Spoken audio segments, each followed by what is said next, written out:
विठ्ठल केशवा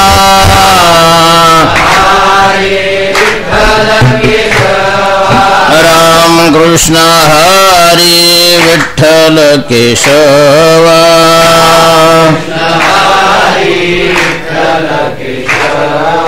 राम कृष्ण हरि विठ्ठल केशवा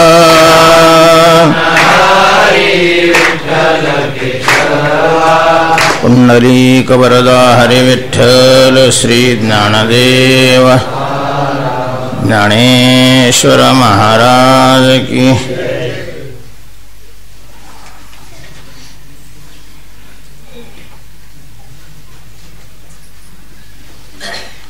नमो सद्गुरु तुकया ज्ञान दीपा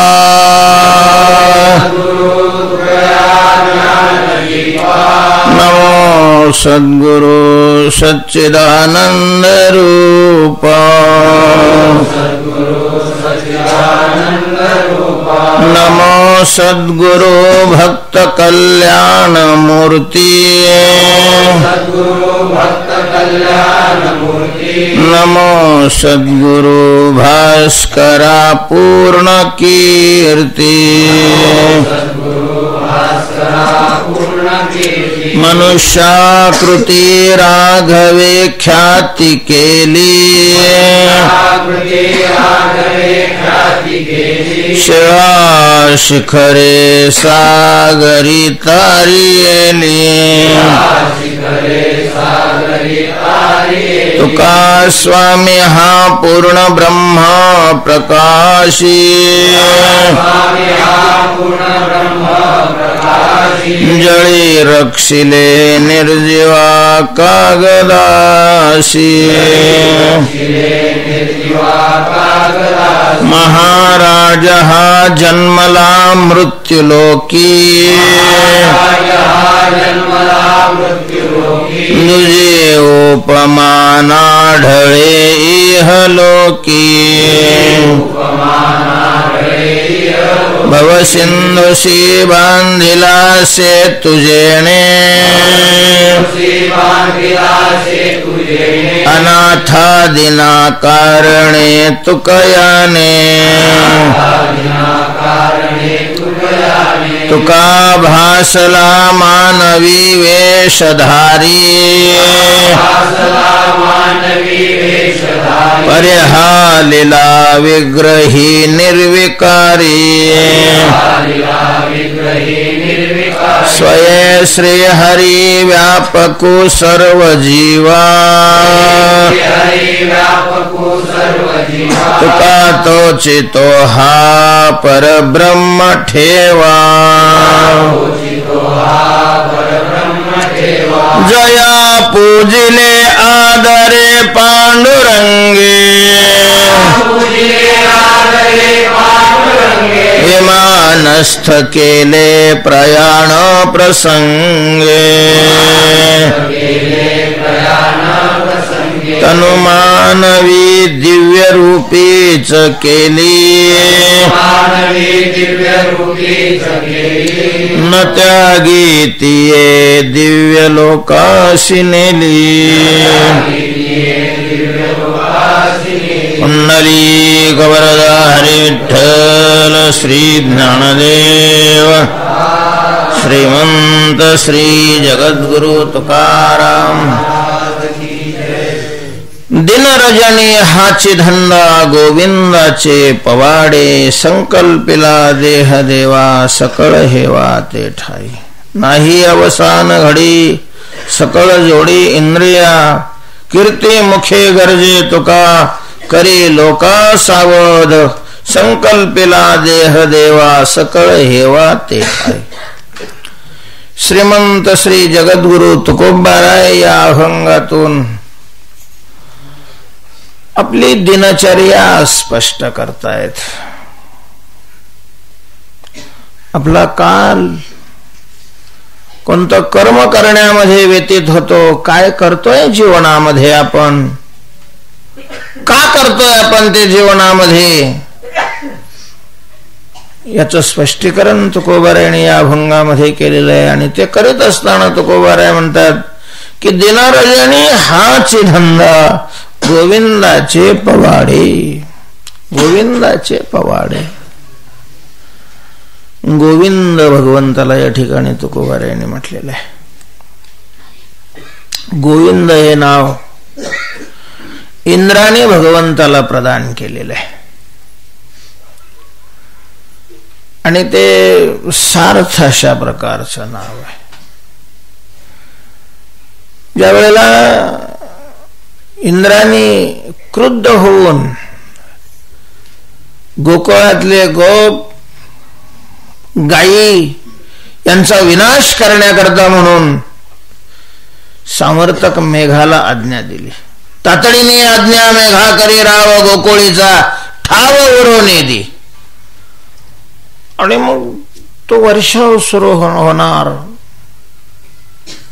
सगळे गोकुळातले लोक घाबरलेले आहेत, गायी घाबरलेल्या आहेत. मृत्यू कोणालाच हवा नसतो. म्हणजे माणसालाच मरण नको आहे असं नाही, पशु पक्ष्यांना सुद्धा मृत्यू नको आहे.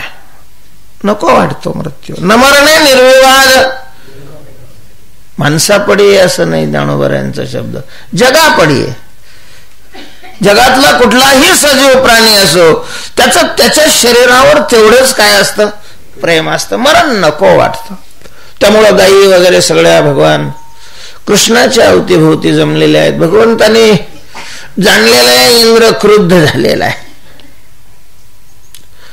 भगवान प्रतिकार करू शकले असते, भगवंताला काय अशक्य होतं.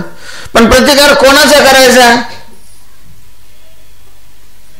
कोणाचा प्रतिकार करावा? महाराज शत्रूचा प्रतिकार करावा, ठीक आहे.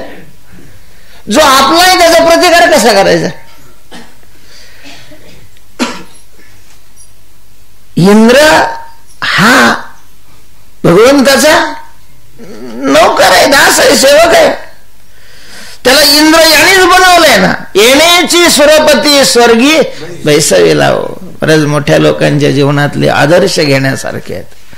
भगवंतांनी गोकुळाचं तर रक्षण केलंच, पण इंद्राचा प्रतिकार न करता केलं आणि त्याचा गर्वही नष्ट केला.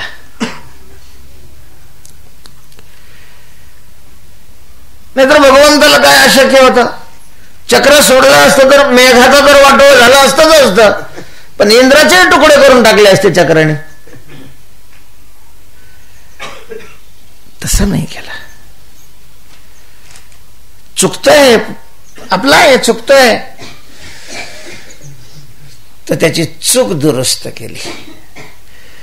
आणि काय केलं भगवंताने? या सगळ्यांच्या रक्षणाकरता पर्वत उचलला. गिरी गोवर्धन येणे उचललेला. 7 दिवस अखंड आणि मुसळासारखी एक एक धार असा वर्षा होत होता. वरून पाहिलं तर खाली पाण्याशिवाय दुसरं काही दिसतच नव्हतं. 7 दिवस वर्षाव केल्यानंतर मेघातच काही राहिलं नाही. पर ऊस चरखात घातल्यानंतर जसा सगळा त्याच्यातला रस पिळून घेतो तसा त्या वर्षावाने मेघ काय झाला, पिळून निघाला. चौथा झाला, चौथा म्हाताऱ्या माणसासारखा.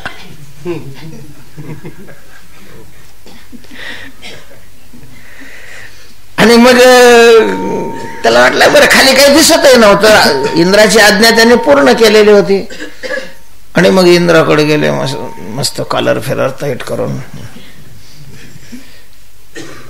कान फत्ते केलं होतं ना. इंद्राने विचारलं कस काय? सुपडा साप. मेघापाशी तुकोबारायांचं वाक्य आहे, आपण पदार्थ काय बोलत नाही, फक्त त्याचं स्पष्टीकरण व्यक्त करतो एवढंच आहे. हा इंद्रापाशी मेघ बोलती बडीवार. सकळ संहार करून याला, सगळ्याचा संहार केला. आणि मग पण आता इंद्र होता तो. पूर्वी मला नुसती कागदपत्र आले की सह्या करण्याची पद्धत नव्हती. प्रत्यक्ष पाहायला जायचे. आमच्याकडे एक मिस्त्री होता, त्यांनी सांगितलं इंग्रजाच्या काळामध्ये त्यांनी बांधकाम केलं होतं. तर ते बांधकाम पाहण्याची पद्धत अशी होती, बांधकाम याने झालेला रिपोर्ट दिला की त्यांचे माणसं यायचे, त्यांनी छणे लावायची आणि घन घ्यायचा आणि घन घेऊन त्या बांधकामावर मारायचे 2-4 घन. जर तुकडा निघाला नाही तर काम मंजूर करायचे, अन्यथा त्याच्यावर पैसे लावायचे. ते काम होती, काय काम होतात. अरे अरे अरे, कशा करता स्वातंत्र्य मिळालं असेल काय माहिती, अशी विचित्र परिस्थिती. असा पूल बांधला केला की दुसऱ्या दिवशी खरा, वर्षी खरा. उन्हाळ्यामध्ये तयार केलेला रोड पावसाळ्यापर्यंतही टिकत नाही. कधी कधी त्याच्या उद्घाटनालाच उशीर झाला ना, ते उद्घाटना करता पुन्हा नवीन तयार करावं लागतं. काय बोगसपणा आहे, काय परिस्थिती आहे. त्याला तरी काय म्हणायचं, सगळ्यातच बोगसपणा आलेला. आम्ही तरी प्रवचनातून कीर्तनातच साधूपणाच्या गोष्टी करतो, आमच्या तरी आत काय आहे.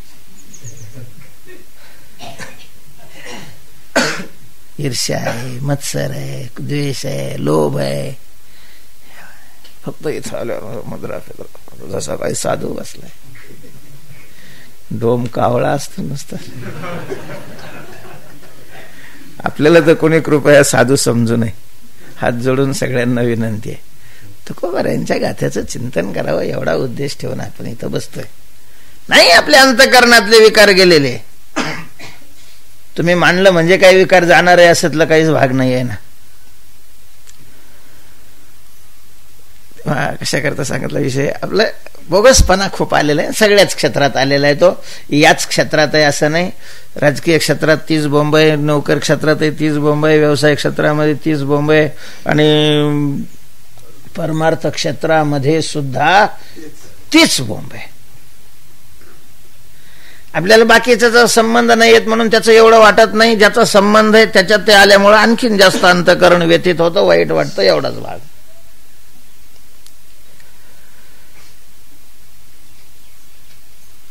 लबाड्या काय, एकामेकाची उन्हे काढणं, द्वेष मत्सर काय, किती आहे हो परमार्थ. मला नाही वाटत व्यवहारामध्ये एवढं असेल. राजकीय पक्ष निवडणुकीमध्ये पक्ष म्हणून काही बोलत असतील, वैयक्तिक नाही ते द्वेष करत एकामेकाचा. आणि अडचणीला कुठं काही झालं तर धावून जातात महाराज संकटाच्या काळाला एकामेकाला. आणि एकमेवा द्वितीय, हे विश्वची माझे घर, अशा प्रकारच्या शिकवणाऱ्या या संप्रदायामध्ये वाढणारे आम्ही का असं होतंय काही कळत नाही वा. ऐसे का हो झाले हे नाही कळे. काय तुकोबाराय म्हणतात देवाकडे, कीर्तनाचे रळे पळे जगी, ऐसे का हो झाले हे मजही न कळे. अंतर्मुख होऊन विचार करायला कोणीच का तयार नाही. सगळ्यांनी बाह्य दृष्टी घेऊनच कस काय विचार करू लागलेले, काही समजतच नाही. आणि मग आपल्याला अंतर्मुख व्हायचंच नाही तर मग याच्यावर यायचं काही कारण नाही. दुसरी क्षेत्र पुष्कळ आहेत ना, हे क्षेत्र तरी निकोप ठेवावं ना. इंद्राने सांगितलं चल माझ्या बरोबर, मला दाखव सगळ्याचा खरंच तो संहार केलाय का. हा चला म्हणे महाराज, चला चला चला. इंद्राचा हात धरून ओढीत आणलं महाराज. तिथपर्यंत येत नव्हते तोपर्यंत त्याची छाती अशी इतकी फुगलेली होती. आमच्या छात्या नाही फुगत, पोट पुढे येतात.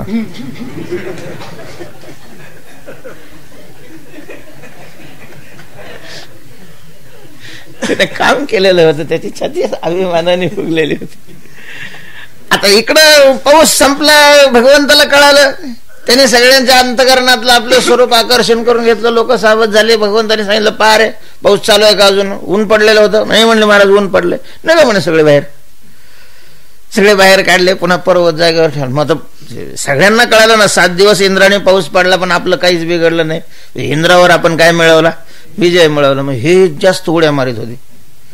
हे उड्या मारायला आणि गुलाल उधळायला आणि ते तिकडून पाहायला यायला.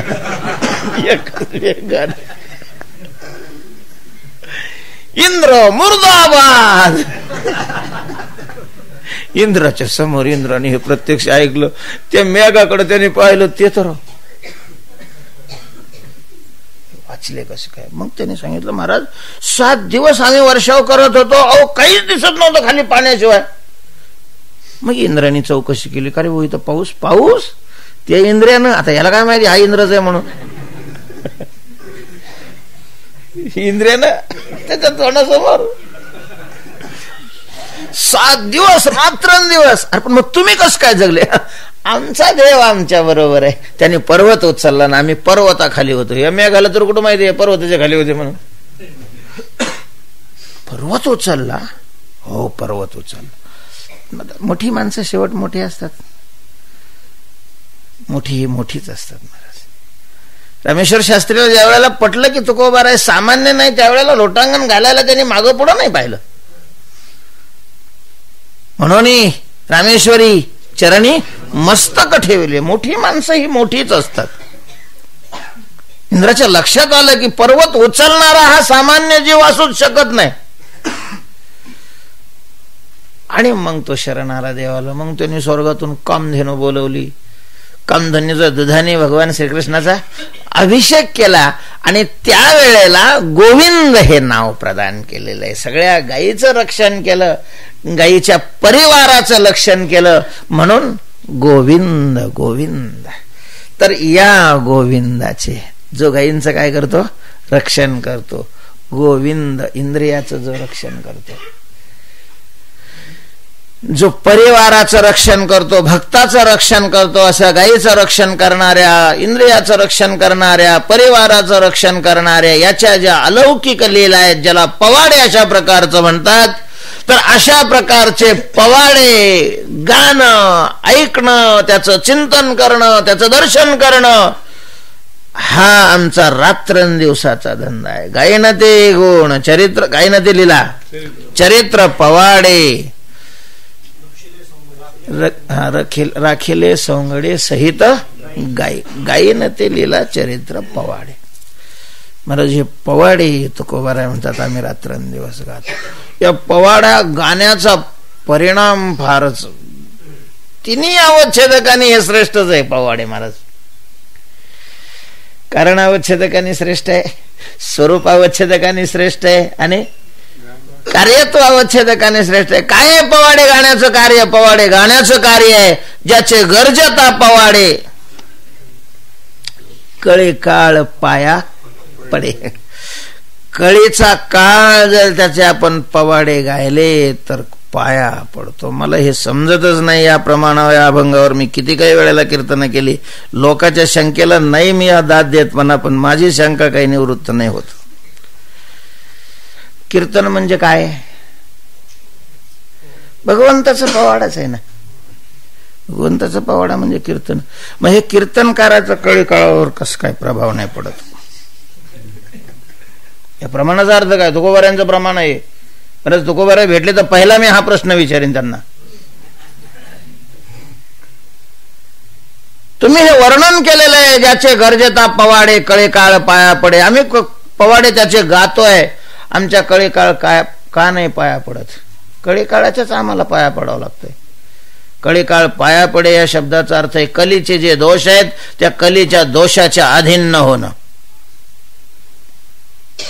दोषाला नतमस्तक करायला लावणं. मग का घडत नाही असं? मग घडत नाही तर हे कसं? या प्रमाणाचा अर्थ काय आहे? अर्थात मला माहिती आहे तुकाराम महाराज काय उत्तर देणार आहेत ते.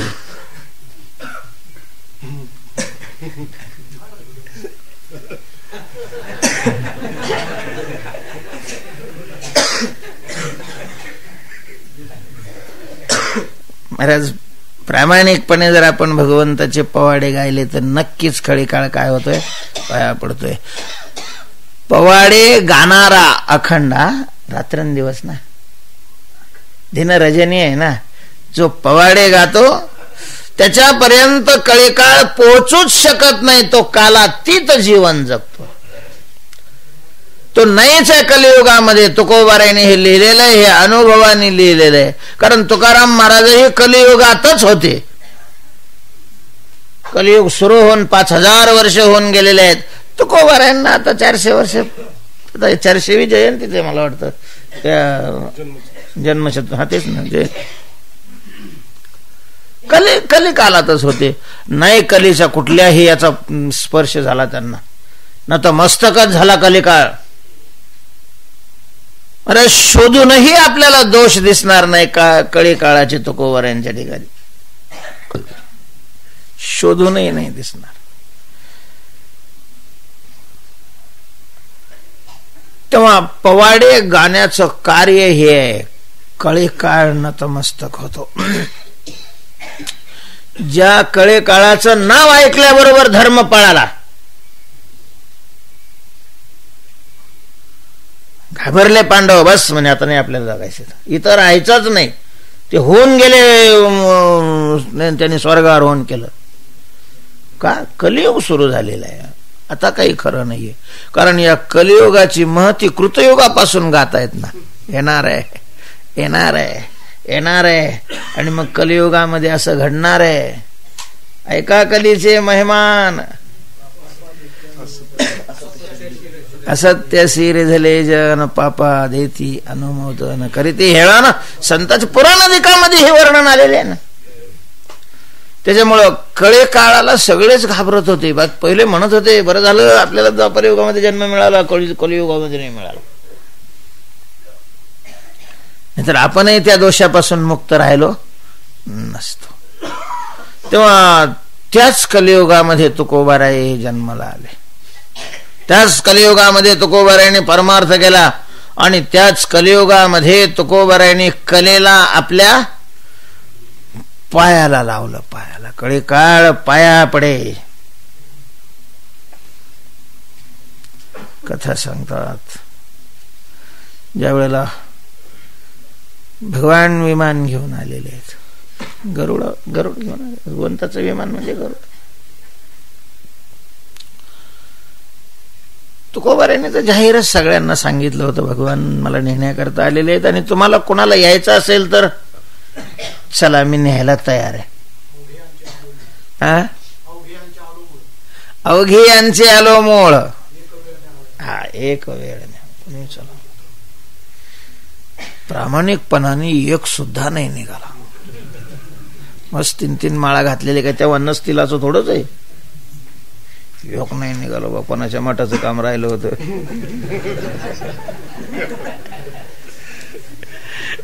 कोणाचा सप्ताह ठरला होता, कोणाचं काय होतं, कोणाचं काय होतं, योग नाही निघाला.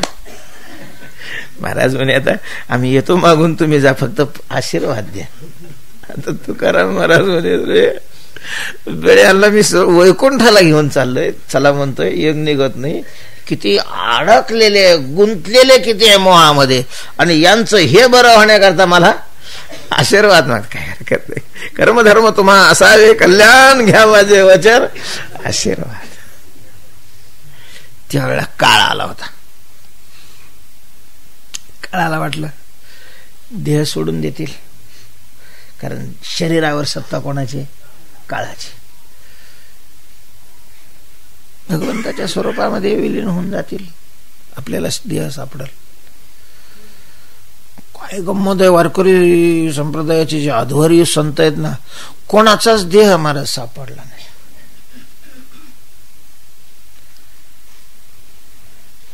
प्रेतयात्रा कोणाचीच निघाली नाही. ज्ञानेश्वर महाराजांच्या 4 भावंडांनी संजीवन समाधी घेतली, नामदेवरायांनी तेच केलं. नाथ महाराज जल पाण्यामध्ये विलीन झाले, आणि तुकोबाराय कोणाच नाही. तर काळ आला होता, गरुड उंच होता, शिडी सण नव्हती त्यावेळेला. भगवान म्हणतात अहो चला तुकोबाराय. तुकोबारायने इकडं तिकडं पाहिलं, काळ दिसला त्याला इकडे, त्याला आनंद वाटला. चला होऊन सतत गाजवता येत नव्हती ना. महाराज आलोय मी वाक खाली. चल खाली वाका लावलं, त्याच्या मस्तकावर पाय दिला, आणि मग दुसरा पाय विमानात टाकला.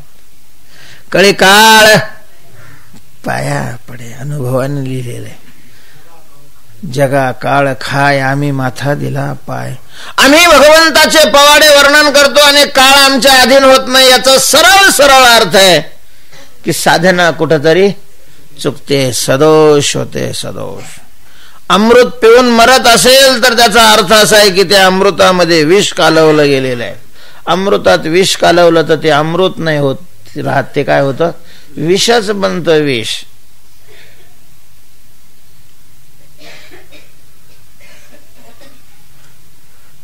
विषाची शेविषे, हा, विष कालवणे विष होय, अनेक प्रमाण आहे. तेव्हा कळे काळ हे त्याच कार्य आहे. म्हणून पवाडे गाणं श्रेष्ठ आहे. ऊर्ध्ववाहिनी हरिकथा, तुकोबारेणी हरिकथेच म्हणजेच पवाडे गाणे. हरिकथा शब्दाचा अर्थ पवाडे गाणे. गान आणि कथन, कीर्तनामध्ये दोन्ही गोष्टी येतात. ते पवाडे गाणं आणि त्यांचं कथन अशा प्रकारचं करणं. कीर्तन भगवंताची प्राप्ती होते, दोषावर विजय अशा प्रकारचं संपादन होतो. म्हणजे कार्यत्वावच्छेदकाने श्रेष्ठ आहे. स्वरूपत्वावच्छेदकाने महाराज पवाडे गात असताना जो आनंद एवढा येतो. माते कथित तया कथे माझी विसरत अंगे जीवे मच्चित्ता मद्गत प्राणा बोधयंत परस्परम कथयंतस्य माम नित्यम तुष्यंती च रमंती च तैसेची माते विश्वी कथित कथितेनी हा कथो विसरत तया विसरा माझी विरत अंगे जीवे. आणि ज्या वेळेला भगवंताचं कीर्तन करत असताना महाराज शरीराचा विसर पडतो आणि मग तो आनंद मिळतो, तयार होतो. सो ऐसा कोठे आठवची नाही नकळे दिवस की राती अखंड लागली से ज्योती. हा आनंद लहरीची गती वर्णुमी किती तया सुखा. जे सुख वैकुंठातल्या भगवान विष्णूला खेचून तिथं आणतंय अशा प्रकारचं सुख या पवाडे गाण्यामध्ये आहे. स्वरूपावच्छेदकाने श्रेष्ठ आहे. कारणावच्छेदकाने भगवान परमात्म्याचेच ते लीला आहेत, ते श्रेष्ठ आहे. तर अशा प्रकारचे पवाडे तुकोबाराय म्हणतात आम्ही रात्रंदिवस गात राहतो. हाच आमचा धंदा आहे. दिन रजनी हाची. तर काल मी शंका केली होती की हे ची कशाला लावली. ठीक आहे, रात्रंदिवस आम्ही देवाचे पवाडे गातो असं म्हटलं असतं तर काही हरकत नव्हती. हाची ही ची काय गरज होती या ठिकाणी. हाची म्हणण्यामध्ये भाव काय तर हाची हे साधनाची अनन्यता दाखवते. अनन्यता हा म्हटलं तर मग तो ठीक आहे हे तर करतोच आहे बुवा, पण मग चालता जसे आमच्या मावश्या ऐकता वाती देवालाच लागतात. ते काय घरी थोड्याच लागतात, काय भाजी करते का वातीची? कधी कधी भाजी बी नसतात. मग हाताने भाजी नेसली जाते, कानाने थोडीच नेसायची असते. आणि ऐकायचं कशाने? कानाने ऐकलं जातं. काय हरकत काय कामामध्ये काम केलं तर? तुकाराम महाराज नाही म्हणत का कामामध्ये काम? पण तुकाराम महाराज म्हणतात की ते काम करत असताना हे काम करा. आपण थोडासा फरक करतो. हे काम करत असताना ते करतो. कामामध्ये काम म्हणजे कीर्तनाला बसल्यावर हे रिकामे काम करावं असं का त्याचा अर्थ? रिकामे काम करत असताना हे करा.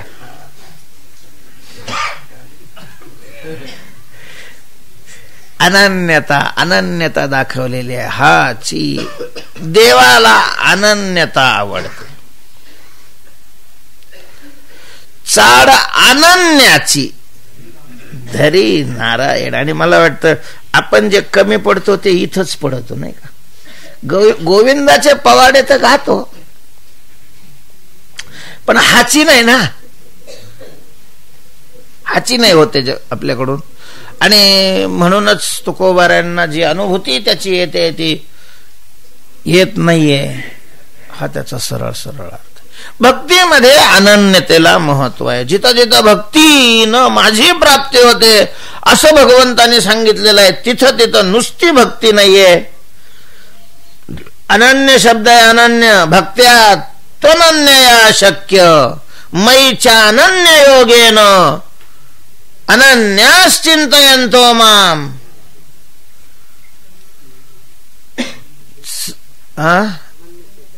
अनन्य चेता सततम. हा, अनन्य चेता सततम. किती एका गीतेमध्ये 700 श्लोकामध्ये भक्तीचं जिथं जिथं वर्णन आलेलं आहे अनन्य शब्द आहे. अनन्य शब्द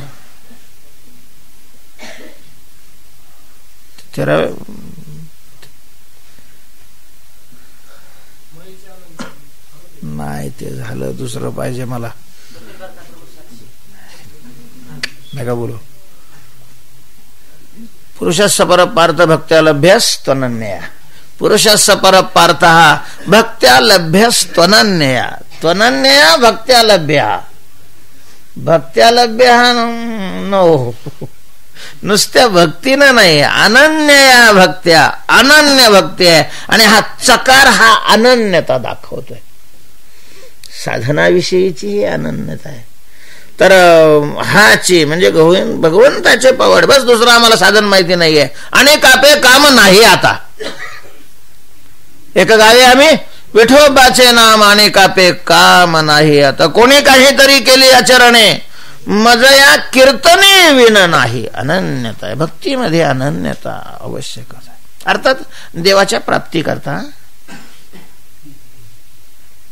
येत आहेच ना. अनन्यता कशा करता पाहिजे? भगवंताच्या प्राप्ती करता संपन्नते करता पाहिजे. आपल्याला जर भगवंताचा एवढा काही संबंध असेल तर मग काही प्रश्न येत नाही. भक्ती केली तर पुण्य तर होतं, सत्कर्म आहेच ना, ते त्याचं फल तर मिळणारच आहे ना. देवाची प्राप्ती नाही होणार,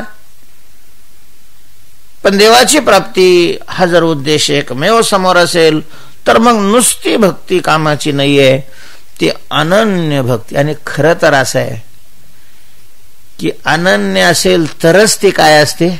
भक्ती असते. नाहीतर ती भक्तीच नाही. ती भक्तीच नाहीये. अनन्यता नसणारी भक्तीच नसते. सोंग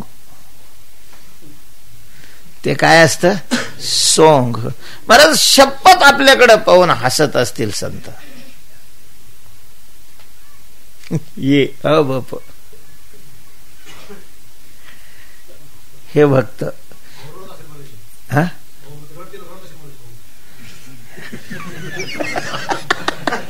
म्हणजे परिहासाने हसत असतील आणि मग वाईट वाटून रडत असतील की हे आमच्या कुळामध्ये हे काळतोंड कस काय जन्माला आलं म्हणून.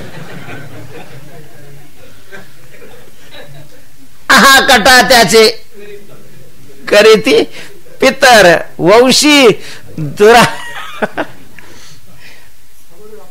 दुराचारच आहे हा. विद्या वंशामध्ये, या संप्रदाय रूपे वंशामध्ये हा सरळ सरळ काय आहे? अनन्य नसणं. अनन्यता अत्यंत आवश्यक आहे. तेव्हा भक्तीमध्ये अनन्यता, अनन्यतेलाच मग एकविधता म्हटलेलं आहे. तर ती दाखवण्याकरता तुकोबारायांनी चकार शब्द लावलेला आहे. दिनरजनी हाची. आम्ही दुसरं करणारच नाही. चांगलं हो वाईट हो, काय व्हायचं असेल ते हो, पण हेच करणार, दुसरं करणार नाही. एकविधता साधनेमध्ये, उपासनेमध्ये अनन्यता अत्यंत आवश्यक आहे. व्यवहारासारखी तडजोड तिथं नाही चालत. व्यवहारामध्ये तशी काही अनन्यता नसते. काय आणू भाजी? मेथीची भाजी आणा बा. नसली मेथीची भाजी मग पालकाची आणा. पालकाची नसली तर मग दोडकी आणा. तिथं काय अनन्यता राहते होय? कोणती? त्याला काय नाहीच. काय तर बासुंदी आणा. तसं काय नाही, आपलं धकून घेऊ बा. चटणी आहे. तर अनन्यता, पण उपासनेमध्ये अनन्यता अत्यंत गरजेची आहे. तुकोबाराय म्हणतात आम्हाला दुसरं काहीच माहिती नाही, आम्ही हाच धंदा करतो, धंदा साधन.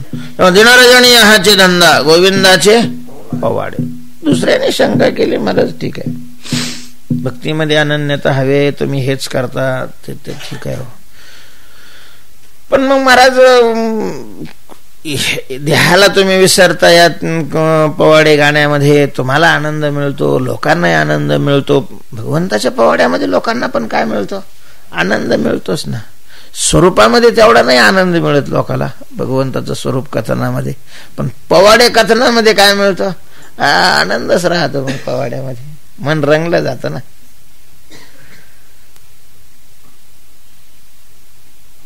पण मग देहाची व्यवस्था काय आहे? मन तुष्ट होईल, मनाचा चारा मिळेल तुम्हाला पवाडे गाण्यामध्ये. देहाचं काय होणार? देहाला आवश्यक असणाऱ्या वस्तूचं काय आहे? त्याचं उत्तर तुकोबारायांनी दिलेलं आहे. संकल्पेला देह देवा. आता देहाचा आमचा संबंधच राहिला नाही, आम्ही देह देवाला अर्पण करून टाकला. तुका म्हणे देह दिला पिंडदान, वेळोवेळा कोण चिंता खरी. हा नाही तर तुम्ही जर सतो महाराजाच्या खोलीवर गेले ना तर आपल्याला काय लागतंय ते जर सापडलं नाही तर तुम्ही आपल्याकडून काही दंड घ्यायचा. म्हणून ते म्हणले की अनुभवात केव्हा येईल तेव्हा येईल. बरोबर आहे ते. आणि तो ती चिंता तरी तोच करतो ना, त्यानेच केलेले. काय करतोय आपण शरीराकरता? शरीराकरता स्वतः आपण काहीच करत नाही. तो जगाला पोचतोय, तो त्याचं चिंतन करणारा कसं काय उपाशी ठेवेल? पोषितो जगाशी एकला. तो फरक एवढाच आहे की तुकाराम महाराज काळजी करत नव्हते आणि आपण काळजी करतो इतकंच. म्हणजे आपल्या काळजीनं फार काही घडतंय असं नाही, फक्त वेळ जातो आणि चिंतनामध्ये प्रतिबंध निर्माण होतो. चिंतनामध्ये करणारा शेवट तोच आहे. कोणी एखादा टेमटेमा येऊन देत असला तरी तो देत नाहीच आहे, त्याला देण्याची बुद्धी तोच देतो ना. आम्ही काय कोणाच्या बापाचं खातो? आमचा देव आम्हाला देतो. हे फक्त प्रवचनात बसल्यावर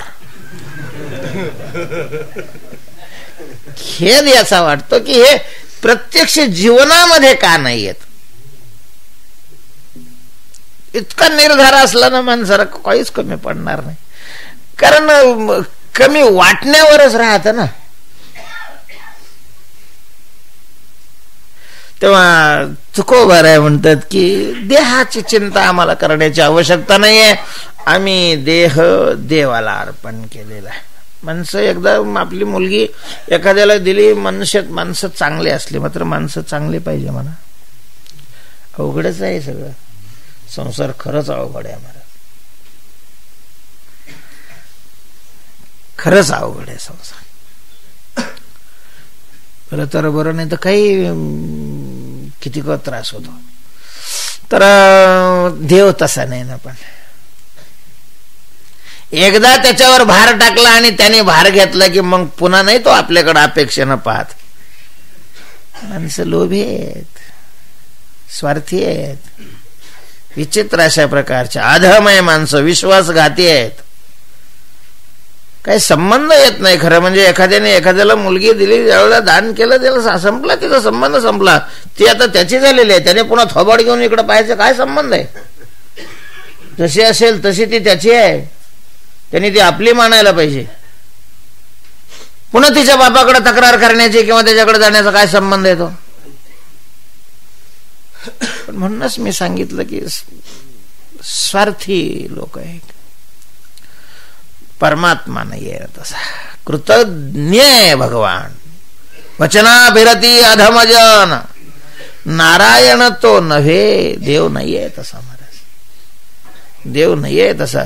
ज्याचा स्वीकार केला, ज्याचा अंगीकार केला महाराज, तो कसाही असो, त्याच्यातले कितीही गुन्हे असोत, सगळे गुन्हे भगवान आपल्या गुणाने भरून काढतो. मोठी माणसाचेही असतात. संतांची दृष्टी सांगत असताना ज्ञानोबारायांनी वर्णन केलंय, पुढीलाचे गुन्हे आपुले निगुणे, फेडोनिया पाहणे तयाकडे. पुढीलाचे गुन्हे आपुले निगुणे, फेडोनिया पाहणे. तेव्हा परमात्मा अधम नाहीये, तो भार घेतो, भक्ताचा भार घेतो. भक्त टाकत नाहीत, हा भाग वेगळा. भक्त भार टाकत नाही, तो घेतो. भगवान स्वतः योगक्षेमम वहाम्यहम, भगवंतांनी वचन दिलेलं आहे की जर तुम्ही अनन्य होऊन माझं चिंतन करत असाल तर अशा भक्ताचा मी काय करतो, योगक्षेम वाहतो. याचा अर्थ तो पारमार्थिकच योगक्षेम वाहतो असं नाही, व्यवहारिकही योगक्षेम वाहतो. तर संकल्पिला देह देवा, देवाला तो अर्पण केलाय.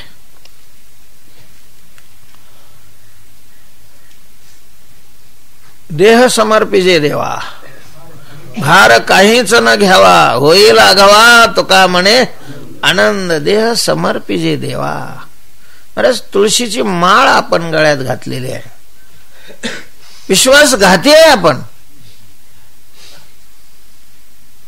माळ गळ्यात घातली याचा अर्थ आहे देह काय केलाय, देवाला अर्पण केलेलं आहे. पूर्वी एखादी वस्तू एखाद्याला द्यायची असेल तर त्याच्यावर काय ठेवत होते, तुळशी पत्र ठेवायचे. कोणी म्हणला होते काय, आमचा काय संबंध, आम्ही त्याच्यावर तुळशी पत्र ठेवलेलं आहे.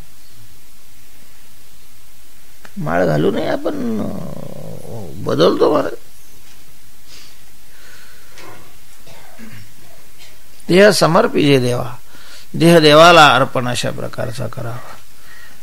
काय होतं, आपलं विश्वास कमी पडतो, देवापायी नाही भाव, आणि मग भक्ती वरी वरी वाव. समर्पिजे जीव नाही तो हा व्यभिचार, आणि म्हणून मग तसं तसं घडतंय. तो गोबाराय म्हणतात आम्ही देह त्याला अर्पण केलेलं आहे. त्याच्यामुळं कुटुंबाची सेवा हा ती त्याच्याकडे आहे.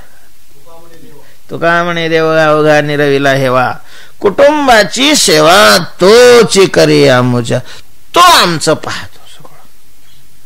खरंच पाहिल का हो, बघ बुवा त्याची परीक्षा घेऊन. महाराज, इतर साधनेमध्ये देव भक्ताची परीक्षा घे, साधकाची परीक्षा घेतो, आणि भक्तीमध्ये देव नाही, भक्त देवाची काय करतात, परीक्षा घेतात. भक्त देवाची परीक्षा घेतात.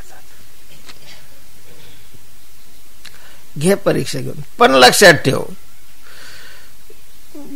काही कालापुरता, पण त्यालाच अर्पण केला पाहिजे. लबाडी केली का मग त्याच्या हातात हंटरच आहे, त्याला कळतं ते सगळं.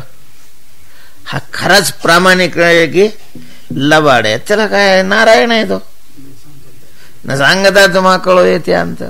तो आताच आहे ना, जिथं संकल्प आपले निर्माण होतात तिथंच असा बसलेला असतो, आपण पाहत नाही त्याच्याकडं. चालू द्या म्हणतो, चालू द्या. चित्ताचा तो साक्षी, हा वा, चित्ताचा तो साक्षी तुझं कळे सर्व. त्याच्यामुळं तिथं लबाडी नाही चालत. कोटे कोटे सरे तुझ्या पायापाशी. खोट व्यवहारात चालतंय महाराज, अशी सोंग करतात व्यवहारामध्ये माणसं. अरे वा वा वा, म्हणजे लोकाशीच करतात असं नाही, घरच्याची सुद्धा. बायको पुढं, पोरा पुढं, आई बापा पुढं असं सोंग करतात का ते जमून जातं त्यांचा. एक तर याच्यावर मोह राहतोच, त्याच्यामुळे इतकं काही ते बारीक पाहत बी नाही, जमून जातो. पण तिथं नाही चालत ना, तिथं सोंग चालतच नाही. प्रामाणिकपणे जर अर्पण केला तर प्रामाणिकपणे तो भार घेतो, असं संतांचं त्यांचे अनुभव आहेत, त्यांचा उपदेश आहे. तेव्हा संकल्पिला देह देवा, सकळ हेवा ते देवाला तो अर्पण केलेला आहे. आणि आमचा हेवा, आमची इच्छा फक्त त्याचं चिंतन आहे. पवाडे गाणं, बाकीचं आपल्याला काहीही माहिती नाहीये. त्याचे पवाडे गाणं हे फक्त माहिती आहे. सकळ हेवा ते ठाई, नाही अवसान घडी, सकळ जोडी इंद्रिया. आणि मग ते पवाडे गात असताना अवसान म्हणजे मध्ये अंतर, वेळ नाही, घडीचं अवसान नाही, घटकावर सुद्धा आम्ही थांबत नाही. सगळी इंद्रिय त्या कामात लावून दिलेले आहेत. सगळ्या इंद्रियाला भगवंताचे पवाडे अशा प्रकारचे प्राप्त आहेत. डोळ्याने लीला पाहतो, कानाने ऐकतो, तोंडाने सांगतो, ते सांगत असताना हाताने टाळे वाजवतो. त्या लीलेच्या धामाला जाण्याकरता, त्या लीलाधाम भगवंताचं दर्शन करण्याकरता पायाचा उपयोग करतो. सगळ्या इंद्रियाला या भक्तीमध्ये आम्ही जोडून दिलेलं आहे. येणे मुखे तुझे वर्णे गुणनाम, तेची मज प्रेम देई देवा. डोळे भरवण्या पाहिण तुझे मुख, तेची मज सुख देई देवा. कान भरवण्या ऐकेण तुझी कीर्ती, ते मज विश्रांती देई देवा. वाहेरंगी टाळी नाचेन, तुका म्हणे माझा सकळ देह भाव. सकळ जोडी इंद्रिया, कीर्ती मुखे गरजे तुका. आणि हे पवाडे मोठ्याने अशा प्रकारचं मुखाने गरजून सांगतोय. गरजून भगवंताच्या पवाड्याचं अगदी मोठ्याने आम्ही कथन करतो. आणि हे कथन करत असताना अवांतर प्रयोजन, खरी लोका सावध. पवाडे गर्जन करणं हे तर आमचं परम प्रयोजन आहे. आम्ही आमच्या करता करतो, लोकांकरता करत नाही. संत सुखाय तुलसी रघुनाथ गाथा. गोस्वामी तुलसीदासजींनी म्हटलेलं आहे, मी रामायण जे सांगतोय, जे लिहितोय, ते लोकांकरता नाही लिहित, मला आनंद मिळण्याकरता. मला आनंद मिळणं हे माझं पहिलं अशा प्रकारचं ध्येय आहे. मी माझ्या करता गातोय. भगवंताची भक्ती आपण आपल्या करता करावी, कीर्तन आपण आपल्या करता करावं, प्रवचन आपण आपल्या करता करावं, भजन आपण आपल्या करता करावं, चाली आपण आपल्या करता म्हणाव्या, पाठ आपण आपल्या करता घ्यावे. संत सुख आहे त्याच्यामध्ये, हा मुख्य मेन. दुसऱ्याला लाभ होत असेल चांगलं आहे, ते अवांतर प्रयोजन आहे. गंगा समुद्राला जाण्याकरता निघालेली आहे. मग जात असताना शेजारच्या जमिनीला जर पाणी मिळत असेल तर घेतील. फेडीत पापताप, कोणी येऊन स्नान करत असेल त्यांना पुण्य मिळत असेल, त्यांचं पाप जात असेल जात जाईल. पोखित तिरीचे पादप, पण तिचं साध्य काय आहे? समुद्रा जाया आप गंगेचे जैसे. तसं आपण साधना करत असताना कोणाला फायदा होत असेल चांगला घ्या, नसला होत असेल नका घेऊ. कोणी बरोबर येत असेल तर त्यांना बरोबर घेऊन, कोणी पाहत असेल तर त्यांना दाखवून, कोणी ऐकत असेल तर त्यांना सांगून, कोणी आडवा येत असेल तर त्याला खाली पाडून पुढे जावत राहावं साधकाने. कोणाकडता थांबायची काही आवश्यकता नाहीये. कीर्ती मुखे गरजे तुका. जातो लोका सावध. लोकांनाही सावध करतो की बाबा हो, कलियुगामध्ये कल्याणाचं साधन हे आहे आणि कल्याण करणं हे प्रत्येकाचं कर्तव्य. अशा प्रकारे ऐके रे जना तुझ्या स्वहिताच्या खुणा, पंढरीचा राणा मना माझी स्मरावा. अशा प्रकारे कीर्ती मुखे गरजे तुका, करी लोका सावध. संकल्पिला देह देवा, सकळ हेवा ते ठाई. पुंडलिक वरदा हरी विठ्ठल श्री ज्ञानदेव ज्ञानेश्वर महाराज की जय. विठ्ठल विठ्ठल विठ्ठल विठ्ठल विठ्ठल विठ्ठल. पुंडलिक वरदा हरी विठ्ठल श्री ज्ञान